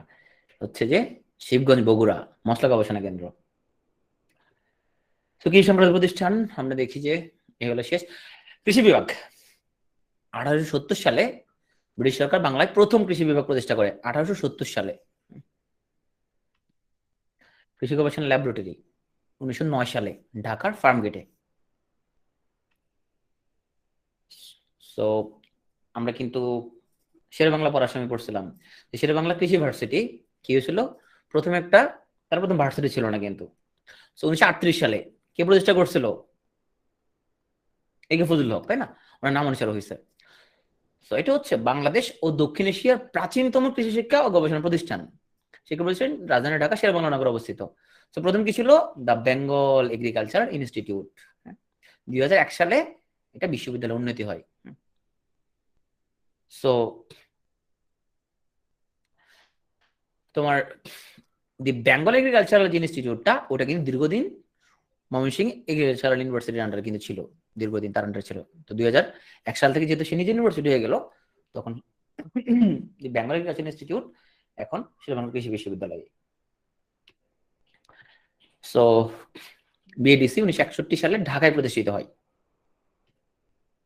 এখন আসো তোমার, তাহলে দেখো শেরেবাংলাটা কবে হয়েছিল? 2001 সালে, ভার্সিটি 2001 সালে, ভার্সিটি, হ্যাঁ। আর ইনস্টিটিউট হচ্ছে 1938 সালে। তাহলে প্রথম কৃষি ভার্সিটি তাহলে কোনটা? প্রথম কৃষি ভার্সিটি ময়মনসিংহ কৃষি বিশ্ববিদ্যালয়, হ্যাঁ। এটা 1961 সালে প্রতিষ্ঠা করা হয়। বর্তমানে কৃষি ভার্সিটি হচ্ছে 5টা: ময়মনসিংহ, ঢাকা, জয়দেবপুর, সিলেট এবং খুলনা, 5টা কৃষি বিশ্ববিদ্যালয়। কৃষি bank, so president order number 27 of 1973 এর মাধ্যমে কৃষি ব্যাংক নামে একটা বিশেষায়িত সরকারি ব্যাংক প্রতিষ্ঠা করা হয়। শস্য ফসল দুই ধরনের হয়, খাদ্যশস্য এবং অর্থকরী ফসল। একটা খাবার হিসেবে ইউজ করার জন্য, একটা হলো বিক্রি করার জন্য, বিক্রি করে আমরা টাকা আর্ন করতে পারবো। তো খাদ্যশস্যর মেইন কাজটা কি? সেটা হলো আমাদের ক্যালোরি চাহিদা মেটাই। তো প্রধান খাদ্যশস্য হচ্ছে ধান, আলু, গম, ডাল, তেলবীজ এবং মশলা প্রধান। শতকরা 80% জমিতে খাদ্যশস্য উৎপাদিত হয়। অর্থকরী ফসল কোনটা? যেটা বিক্রয়ের উদ্দেশ্যে যেটা করা হয় সেটা হচ্ছে অর্থকরী ফসল। কি কি আছে? পাট, চা, আখ, তামাক, রেশম, রাবার, তুলা, এগুলো। তো উৎপাদনের ভিত্তিতে হচ্ছে দুই প্রকার, একটা হচ্ছে রবি শস্য, একটা হলো খরিফ। রবি শস্য কোনটা? আশ্বিন থেকে ফাল্গুন মাস পর্যন্ত যেগুলো হয় সেগুলো রবি শস্য। যেমন তোমার বিভিন্ন রকম ফুল, বাঁধাকপি, ফুলকপি, গাজর, মূলা, লাউ, এগুলো হচ্ছে রবি শস্য। তারপরে গ্রীষ্মকালীন শস্যকে বলা হয় খরিফ শস্য। খরিফ 1, খরিফ 2। খরিফ 1 কোনটা? চৈত্র থেকে জ্যৈষ্ঠ, এটা হলো খরিফ 1। দেখো এখানে তোমার হচ্ছে যে কাঁকরোল, পটল, হ্যাঁ, ঝিঙে,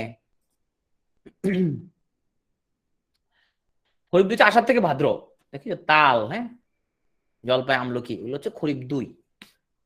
এগুলো একদম টিএম করে ফেলতে হবে। এখন আসো আজকে অত্যন্ত গুরুত্বপূর্ণ টপিক, সেটা হচ্ছে বাংলাদেশে বিভিন্ন ফসলের জাত। এটা একদম মুখস্থ করে ফেলতে হবে। দেখো পরীক্ষা কিন্তু 43-তে 3টা কোশ্চেনে 2টা প্রশ্ন আসছে ফসলের জাতের উপর থেকে।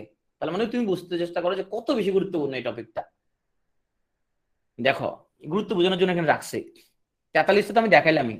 দেখো 37তমতে, 36তমতে, 35তমতে, হ্যাঁ, এর আগের বিশেষ গুলো দেখো 32-এ, 26-এ, 10-এ, হ্যাঁ, 26, 32, 26-এ কতবার এই জিনিসগুলো আসছে। হ্যাঁ, তো এগুলো পড়তে পড়তে মুখস্থ করে ফেলতে হবে। সাথে বলতে বেশি কঠিন না, এটা পড়তে পড়তে মুখস্থ করে ফেলতে হবে। এখন আসো আলুর উন্নত জাত। দেখো আলুর উন্নত জাত তোমার ডায়মন্ড। হ্যাঁ, এই যে মেয়েটার সাথে তোমার চেহারাটার সাথে মিলে তুমি চিন্তা করো, দেখো সো মেয়েটার চেহারা দেখলে কি একটু আনন্দ আনন্দ ভাব, তাই না? মিউজিক মিউজিক ভাব আছে, মিউজিকা।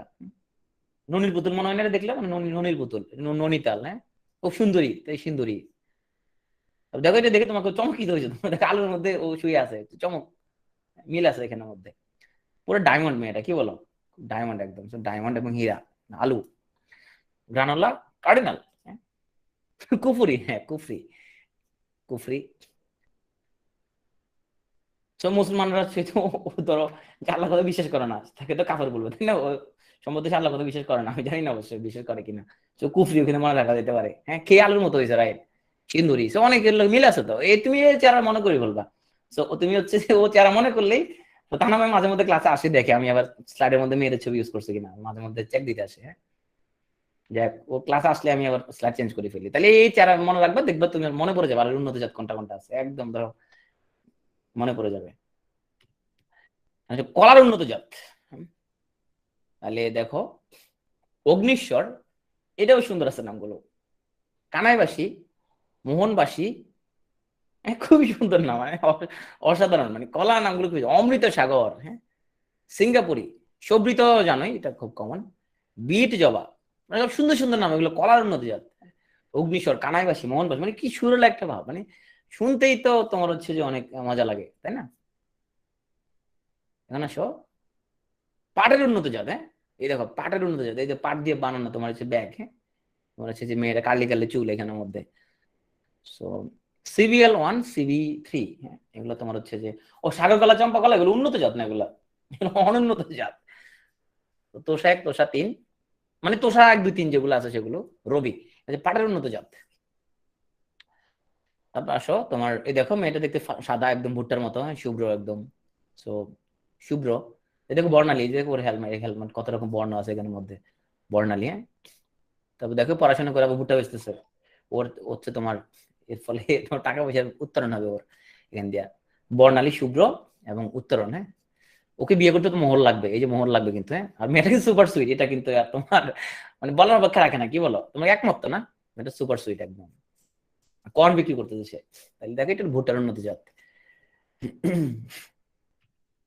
So, গমের উন্নত জাত। এখানে দেখো গমের উন্নত জাতের মধ্যে দেখি এগুলো ছেলেদের নাম সব। এখানে দেখো তোমার দেখো কি কি ছেলেদের নামগুলো বের করি আমরা আগে। ইলিয়াস কাঞ্চন, ইলিয়াস কাঞ্চন সরি, শুধু কাঞ্চন। বিজয়, হ্যাঁ, সৌরভ, গৌরব, প্রদীপ, হ্যাঁ, সবগুলো হলো ছেলে। আকবর, হ্যাঁ, এই ছেলেগুলো তোমার হচ্ছে দেখো তোমার হচ্ছে যে সুফি, ছেলেগুলো সবগুলো সুফি এখানের মধ্যে। হ্যাঁ? আনন্দ তো ছেলেদের নামে, আনন্দ দেখো সব ছেলেদের নাম এখানের মধ্যে। শতাব্দী, ওয়াদুদ, এই শতাব্দী আছে এখানের মধ্যে। তারপর তোমার বরকত, সালাম রফিক বরকত এখান দিয়ে আছে, বরকত একটা আছে এখান দিয়া। মানে প্রতিভাময় ছেলেগুলো খুবই, দেখে এটা মিল আছে এখান দিয়া। হ্যাঁ, তারপরে এদের মেয়ে আসেনি, সোনালীকে একটা মেয়ে আছে শুধু। হ্যাঁ, যে গম আছে, গম তো সোনালী, এই দেখো এই যে সোনালী ধান, সোনালী ক্ষেত গমে। হ্যাঁ, এই সোনালীকে এখান থেকে আসছে এখান দিয়ে। বলাকা এবং দোয়েল, এই গম খেতের মধ্যে দোয়েল এসে বসছে। দোয়েল আর বলাকা, এই গমের উন্নত জাতের ছেলেদের নাম তোমার দেখলে তোমার মনে পড়ে যাবে সব।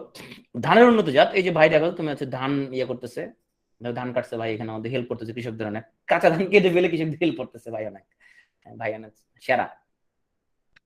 তো দেখো ধানের উন্নত জাতের মধ্যে দেখো এখানের মধ্যে হরি কিন্তু আমাদের লোকাল, তাই না? হরি ধান খুবই ফেমাস।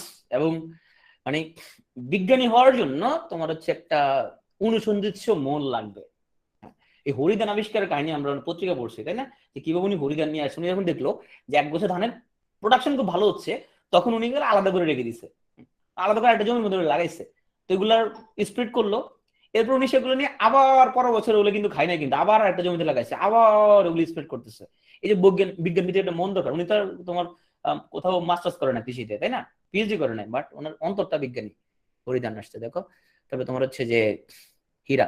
আচ্ছা, হীরা একটা মেয়েটা পড়ছিলাম, তাই না? হীরা আবার এখানে চলে আসলো, এখানে কেন লেগে গেল? আলু আবার তোমার ওই ইয়ে তো ধান চলে আসে, সমস্যা নাই, দুইটার আসবে না। তারপরে ময়না, আরে ময়না। দোয়েল আবার তোমার হচ্ছে যে গম, ময়না হচ্ছে দেখো তোমার ধান, হ্যাঁ। তারপরে তোমার দেখো এখানের মধ্যে সোনার বাংলা, সোনার বাংলায় মিল আছে এখানের মধ্যে। তারপরে তোমার হচ্ছে মেয়েদের নাম, এখানে দেখো মুক্তা। তারপরে দেখো আশা, হ্যাঁ। আর কি আছে? মালা, হম। চান্দি নাম, চাঁদনি চাঁদনি মনে হয় জানি শুনতে। তারপরে তোমার হচ্ছে যে কি আছে? সুপার রাইস, এটা আসবে না পরীক্ষায়। প্রগতি, হ্যাঁ, প্রগতি। ইরাটম ব্রিশাইল, এগুলো গুরুত্বপূর্ণ। ইরাটম এবং ব্রিশাইল, হ্যাঁ, ইরাটম ব্রিশাইল। ভাই ধরো এখানে ধান খেতের নামে সোনার ময়না গান গাইতেছে, এই দেখো সোনার বাংলা ময়না। তাহলে আসো তোমার, এই হচ্ছে সেই তোমার হরিপদ কাপালি। সো অন্তর থেকেই মানে ওনার তো তোমার সেন্সটা বিজ্ঞানী। উনি কত পিএইচডি করা লাগে নাই, এবং উনি এত মহান। উনি কিন্তু ওনার আবিষ্কারটা কিন্তু কি করছে, উনি নিজের মধ্যে রেখে দেন, আশেপাশে সবার মধ্যে ছড়াই দিচ্ছে। নিজের মধ্যে রাখতে পারতো, উনি শুধু নিজে নিজে চাষ করে পয়সা লইতে পারতো, উনি সেটা করে নাই। এই যে সত্যিকার বিজ্ঞানী কাজটা করতে পারে না। তো উনি কিন্তু আশেপাশে সবাইকে প্রযুক্তি দিয়ে দিচ্ছে, দেখো এই ধান এটা চাষ করে তোমরা, এটা কিন্তু অনেক বেশি ফলন দেয়। কত গ্রেট একটা মানুষ, তাই না? লিজেন্ড।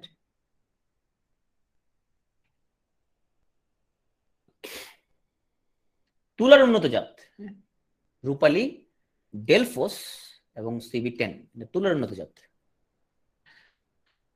টমেটো। সো টমেটোর মধ্যে আমরা দেখি কি কি আছে, এখানের মধ্যে ছেলে আছে দেখো। তোমার হচ্ছে যে আগে মেয়েদের গুলো দেখি, এখানের মধ্যে নায়িকা আছে অনেকগুলো দেখো। এই যে ঝুমকা, চৈতি, শিলা, হ্যাঁ, নায়িকা আছে কয়েকটা এখানের মধ্যে। তো ঝুমকা, চৈতি, শিলা, হ্যাঁ। ওরা দিল কি? সিঁদুর দিল। ওকে। তারপরে দেখো আবার ওদের তোমার হচ্ছে যে ওদের বন্ধু রতন, অপূর্ব, বাহার, মানিক, মিন্টু। স্লাইড গুলো দিয়ে দিব, ওখান থেকে মুখস্থ করে ফেলো। তো মিলে আসছে। সো টমেটো দেখতে লাল, লালিমা, হ্যাঁ। পাথরকুচি, এগুলো সব টমেটোর উন্নত জাত। মরিচের উন্নত জাত, সো যমুনা এবং বাংলা লঙ্কা, মরিচের উন্নত জাত। লাগু বলছে কখন একটা ছেলের ছবি দেখবে অপেক্ষা করতেছে। আমার উন্নত জাত, আমার উন্নত জাত অবশ্য তোমার মুখস্থ করার কিছু নাই। সবসময় আমরা যদি মার্কেট থেকে নাম কিনি আমরা, তো মহানন্দা, মোহনভোগ, ল্যাংড়া, গোপাল ভোগ, গরুমতি, আরো আরো কয়েকটা আম আছে। আমের এখানের মধ্যে আম আমরা সবসময় ইনশাল্লাহ পারবো। সামিল বলছে লাবু ছেলে হয়ে ছেলে ছবি দেখতে চাই কেন? হ্যাঁ, আমাকে অনেক প্রশ্ন করে যে হচ্ছে যে আপনার ক্লাসের মধ্যে মেয়েদের ছবি কেন? আমি তো স্ট্রেট, যেহেতু আমি স্ট্রেট, সেহেতু হচ্ছে যে মেয়েদের ছবি থাকে। মিষ্টি কুমড়ার উন্নত জাত হলো হাজী এবং দানেশ, হ্যাঁ। হাজী দানেশ বিশ্ববিদ্যালয় মিল আছে, হাজী এবং দানেশ মিষ্টি কুমড়ার উন্নত জাত। এখন আসলে তামাকের উন্নত জাত। দেখো খুবই তোমার মডার্ন মডার্ন নাম। সুমাত্রা, ম্যানিলা, কেয়ামন, তারপরে সেস মারিয়া, হ্যাঁ, হ্যারিসন। তো একদম তোমার হচ্ছে মডার্ন মডার্ন নাম। মতিহারি, হোয়াইট বার্লি, এগুলো হচ্ছে তামাকের উন্নত জাত। আচ্ছা, বেগুন উন্নত জাত দেখি আমরা। সো বেগুন, বিটি বেগুন, এটা হচ্ছে জেনেটিক্যালি মডিফাইড। বিটি বেগুন 1, বিটি বেগুন 2, যেটা নাম হচ্ছে কাজলা। এখন বর্তমানে খুবই এটা মানে কি মানে খুব দামি, এখন মানে হাহাকার চলতেছে এটাকে নিয়ে, হ্যাঁ, খুবই। নয়নতারা, এটা বিটি বেগুন 3 এর অপর নাম। তারপরে ইসলামপুরি, তারাপুরি, দোহাজারি, শুকতারা, এগুলো হচ্ছে তোমার বেগুনের উন্নত জাত। তরমুজ। তো তরমুজ দেখি আমরা কি কি আছে এখানের মধ্যে। তো পদ্মা, সুইট বেবি, আমরা একটু একটা সুইট পড়ছিলাম এখানের মধ্যে। মধুবালা, নামগুলো শুনলে কিন্তু সুইট সুইট লাগে এখানের মধ্যে। তারপরে কি আছে? স্পোর্টস কোম্পানি দেখো, Puma, Puma. Crimson glory, crimson sweet. তারপরে তোমার গ্লোরি, আপারি, বিগ টপ, পতঙ্গা জায়ান্ট, এগুলো হচ্ছে তোমার তরমুজের উন্নত জাত। এখন আসো, বাংলাদেশের প্রধান খাদ্যশস্য ধান।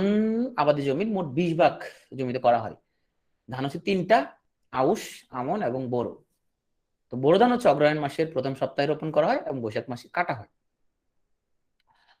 ধান গবেষণা পরমাণু কৃষি গবেষণা ইনস্টিটিউট ওরা যে ধানটা আবিষ্কার করছে এটা হলো বিনা 8, যেটা লবণাক্ততা সহ্য করতে পারে। পরীক্ষা আসতে পারে নিচে কোনটা লবণাক্ততা সহ্য করতে পারে, এটা হলো বিনা 8।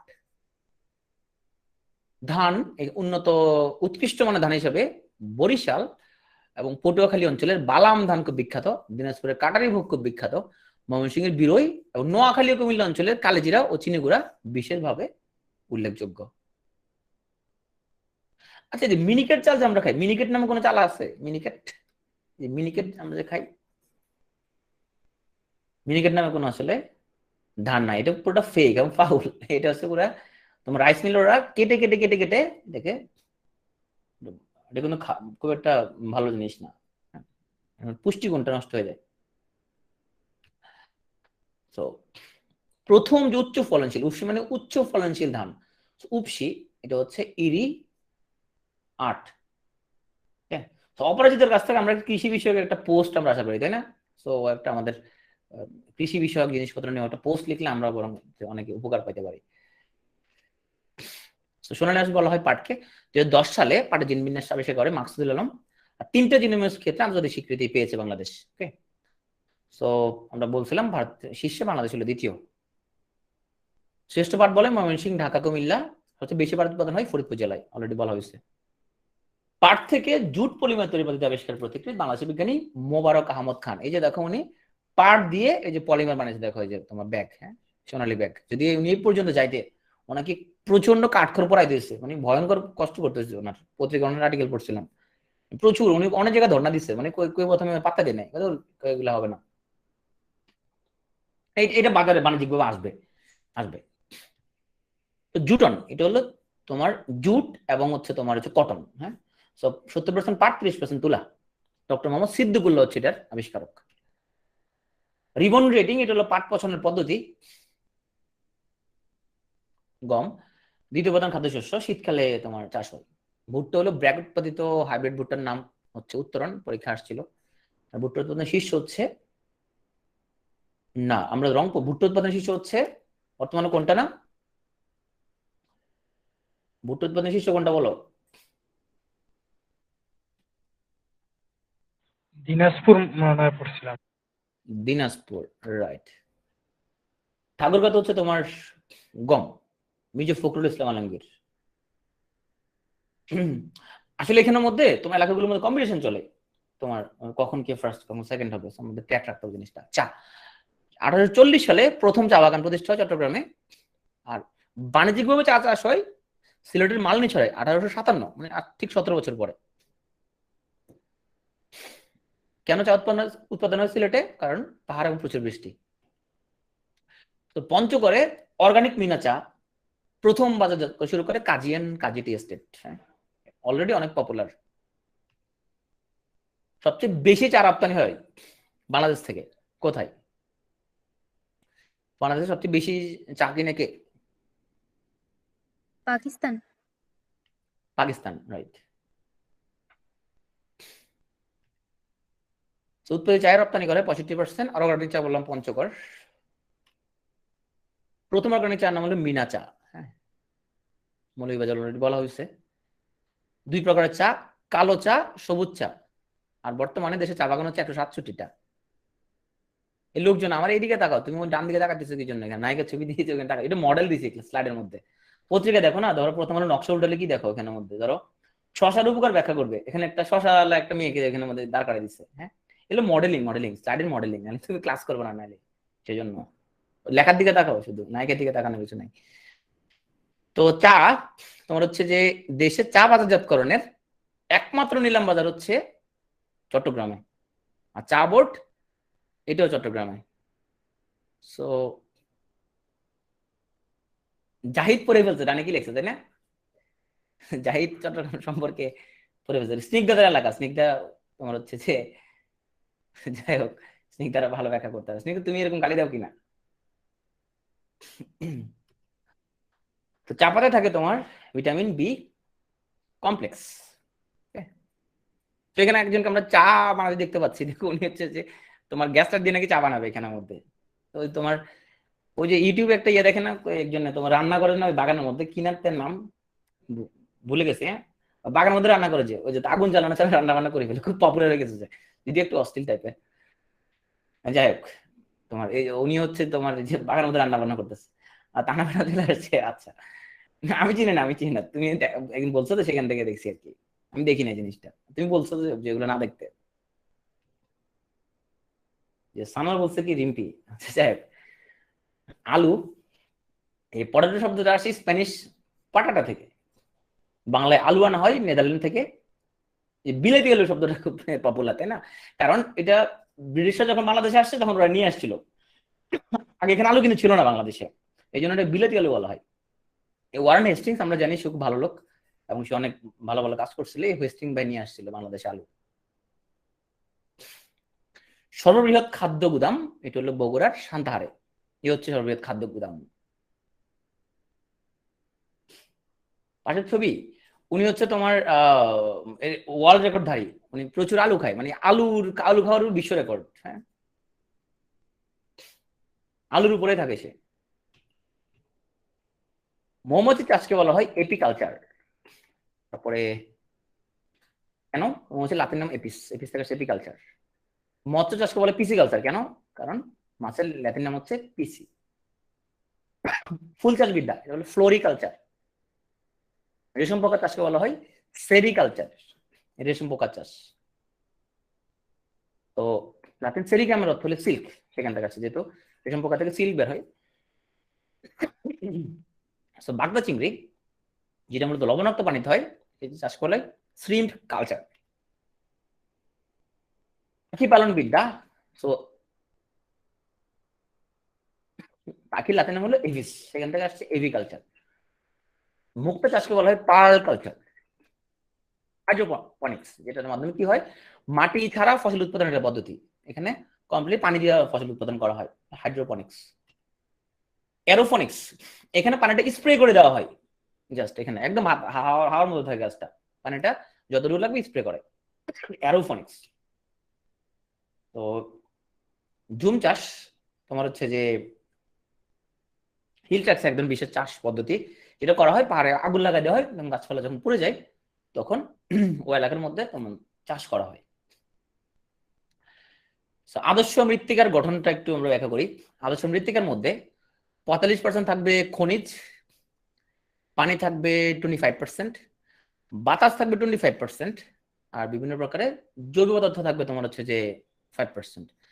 এখানের মধ্যে একজনকে আমরা সয়েল থেরাপি নিতে দেখা যাচ্ছে।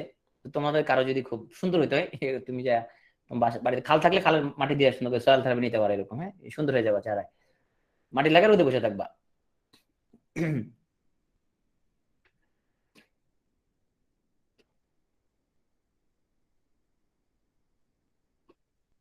হম, না, এটা যে নিচে সে তো তোমার হচ্ছে সে অনেক খুব বিখ্যাত কেউ, তাই না? ও বিখ্যাত কেউ একজন মনে হয়, আমার যা ধারণা আর কি, আমি চিনি না বসে, কারণ আমি ওগুলো দেখি না।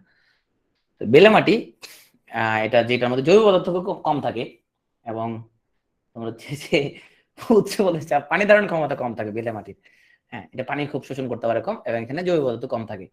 আর পলিমাটিতে, পলিমাটিতে কি হয়, এখানে পানি ধারণ ক্ষমতা অত্যন্ত বেশি থাকে এখানের মধ্যে। মাহমুদা বলছে উর্বশী, আচ্ছা, মাহমুদের প্রচুর পরিমাণ দেখা যাচ্ছে, সে খুবই তোমার সিনোনিমে দেখে। আর এঁটেল মাটি কোনটা, যেটা মৃত্তিকার কণাগুলো খুব ক্ষুদ্র হয় এখানের মধ্যে এবং খুব মিহি। দোআঁশ মাটি কি জিনিস, যেটা বেলে দোআঁশ এবং এঁটেল দোআঁশ। তো বেলে মাটির পরিমাণ বেশি থাকলে বলা বেলে দোআঁশ, আর এঁটেল মাটির পরিমাণ বেশি থাকলে বলা হয় এঁটেল দোআঁশ। এখানে জৈব পদার্থের পরিমাণ অত্যন্ত বেশি থাকে, তাহলে এখানে এই জিনিসটা খুব ইম্পর্টেন্ট। তো বেলে মাটির মধ্যে জৈব পদার্থ খুবই কম, পানি ধারণ ক্ষমতা কম।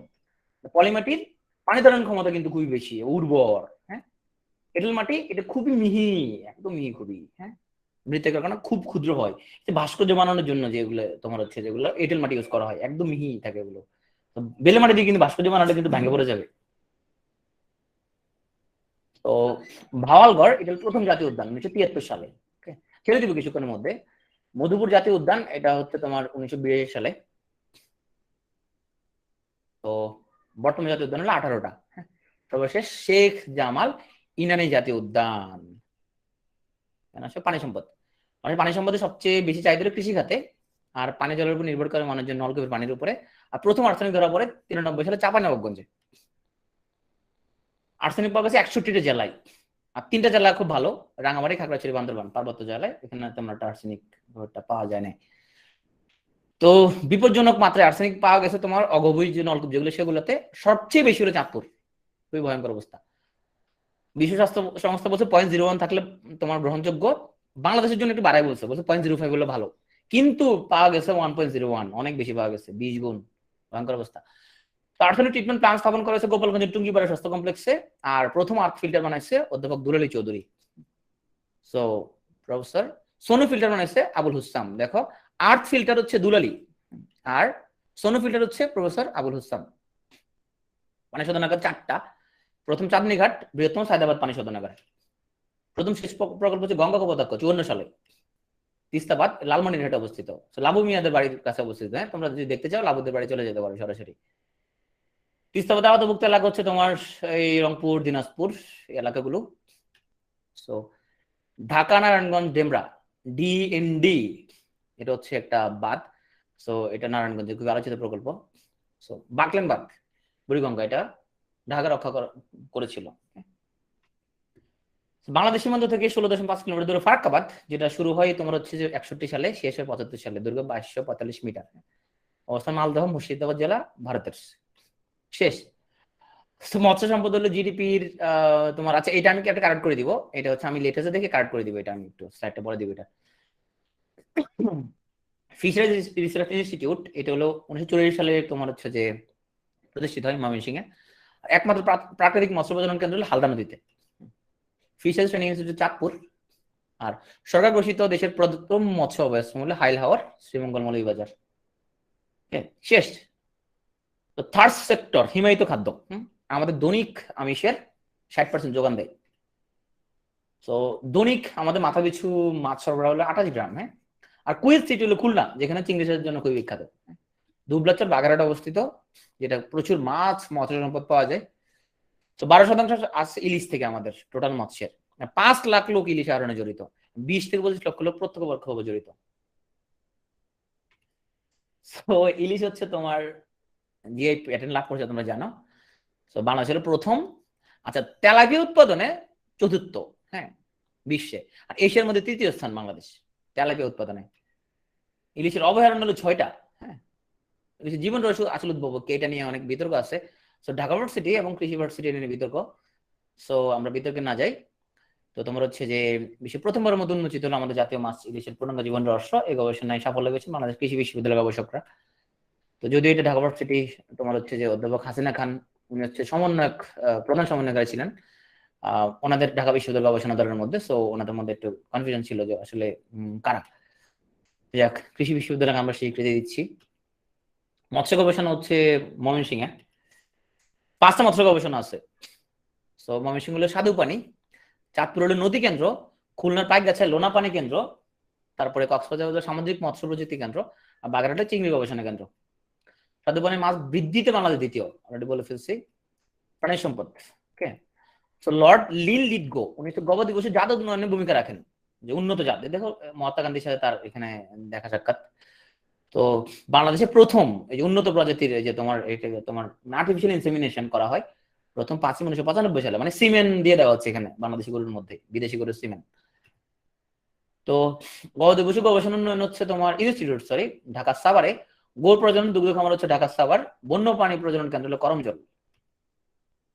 পাবনার লাহিড়ী মোহনহাট দুধের জন্য খুব বিখ্যাত।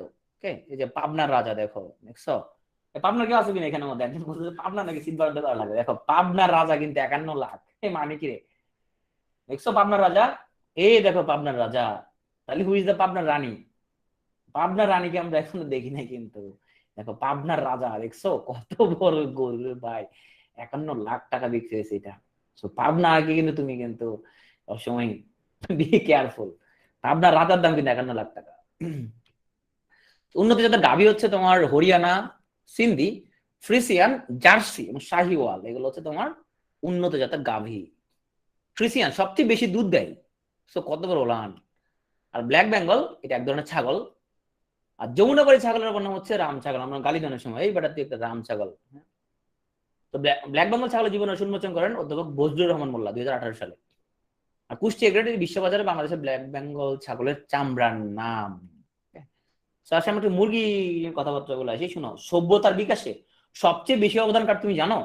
সবচেয়ে বেশি প্রাণ দিছে কে সভ্যতার বিকাশে, আধুনিক সভ্যতার বিকাশে? কে সবচেয়ে বেশি প্রাণ দিচ্ছে জানো কিনা তোমরা? মিয়াকে মুরগি। মিয়া প্রতিনিয়ত প্রাণ দিয়ে চলতেছে মুরগি তোমাদেরকে চিকেন ফ্রাই খাওয়ানোর জন্য। সভ্যতার বিকাশে মুরগির অবদান তুমি কোনোভাবেই অস্বীকার করতে পারবে না। মুরগি নিয়ে যদি না পড়ে যদি আজকে ক্লাস শেষ করি, মুরগি আমার উপরে রাগ করবে। মিয়া আসো, এই উন্নত ব্রয়লার মুরগি হচ্ছে, ব্রয়লার মানে তোমার হচ্ছে যে যেটা আমরা কি জন্য খাওয়ার জন্য নাকি ডিমের জন্য? যেটা খাওয়ার জন্য, মাংস খাওয়ার জন্য। হাই ব্রো, স্টার ব্রো, বলে hi bro, star bro, mini bro, Indian rover, এগুলো হলো তোমার মাংসের জন্য। এই দেখো যে তোমার রোডে আইল্যান্ড রেড হেন, এটা হচ্ছে এগ এবং মিট দুটার জন্য। রাতা মুরগি, হ্যাঁ এরকম দেখছো কি সুন্দর চেহারা, ক্যাটস পাই দিয়ে হাঁটতেছে। রোড আইল্যান্ড রেড হেন, বোথ এগ এন্ড মিট। অস্ট্রালোপ, এটাও তোমার বোথ এগ এন্ড মিট দুটার জন্য। অস্ট্রালোপ। তো মুরগির বিভিন্ন রোগ হতে পারে, পাতলা পায়খানা হতে পারে, রানীক্ষেত, রক্তামাশয়, এগুলো হতে পারে, কলেরা হতে পারে মুরগির, বার্ড ফ্লু, ইনফ্লুয়েঞ্জা, বসন্ত ইনফ্লুয়েঞ্জা টাইপের রোগ। সিরাজগঞ্জের বৃহত্তম বাথান, বাথান মানে যেখানে গোচারণ ভূমি, যেখানে গরুকে চড়ানো হয়, সর্ববৃহৎ গোচারণ ভূমি। রাজ কাঁকড়া, এটাকে বলা জীবিত জীবাশ্ম। হ্যাঁ, এই যে রাজ কাঁকড়া খাইতেছে অনেক আরামে, সুস্বাদু খাবার। হ্যাঁ, কাঁকড়া। সো বাংলাদেশের কুমির তোমার reptile farm limited commercially crocodile producer. So এটা কোথায়? এটা বাইর করবা, এটা কোথায় অবস্থিত? এটা যে তোমার বাণিজ্যিক ভাবে তোমার এই যে ক্রোকোডাইল প্রডিউসার কোথায় করে? ভালুকা। হ্যাঁ, ভালুকা ময়মনসিংহ। রাইট। তোমরা জানো যে মোস্তাকের সাথে যে ঝামেলা হয়, মোস্তাক কিন্তু তোমার এই যে মোস্তাককে যে গভর্নমেন্ট ধরে নিয়ে গেছে, মারি ফেলছে, যে এই কুমির চাষ নিয়ে মূলত ব্যাপক ঝামেলা হয়েছে। সো জীবিকা অবদান এটা লাগবে না, এটা আমি স্লাইড এডিট করে দিব। পাখি গবেষণা প্রতিষ্ঠান আছে, বাকিগুলো করণীয় তাহলে। অভয়ারণ্য 24টা, পদ্মা সেতু হলো বন্যপ্রাণী অভয়ারণ্য কেন্দ্র, সর্বশেষ পদ্মা সেতু বন্য অভয়ারণ্য কেন্দ্র, সচেতন গ্রাউন্ড। আচ্ছা, আরো কয়েকটা স্লাইড দিয়ে দিব। সো আচ্ছা, প্রজাপতি পার্ক, প্রথম প্রজাপতি পার্ক বাংলাদেশে পতেঙ্গা, চট্টগ্রাম। ওকে, সেটা দেখাই দিন, আবার সাফারি পার্ক একটু দেখাই। সরি, দুলাদা সাফারি পার্ক, এটা দেশের প্রথম সাফারি পার্ক। ওকে, সো এটা বঙ্গবন্ধু শেখ মুজিব সাফারি পার্ক, গাজীপুর। তো প্রথম প্রজাপতি পার্ক, যেখানে তোমার হচ্ছে যে তোমার প্রচুর প্রজাপতি আছে, যদি প্যারিস থেকে দেখা যাচ্ছে, ওদেরকে নিয়ে ঘুরতে গেছিলাম প্রজাপতি পার্কে। সো শেষ, প্রজাপতি পার্ক গবেষণা কেন্দ্র, জাহাঙ্গীরনগর বিশ্ববিদ্যালয়।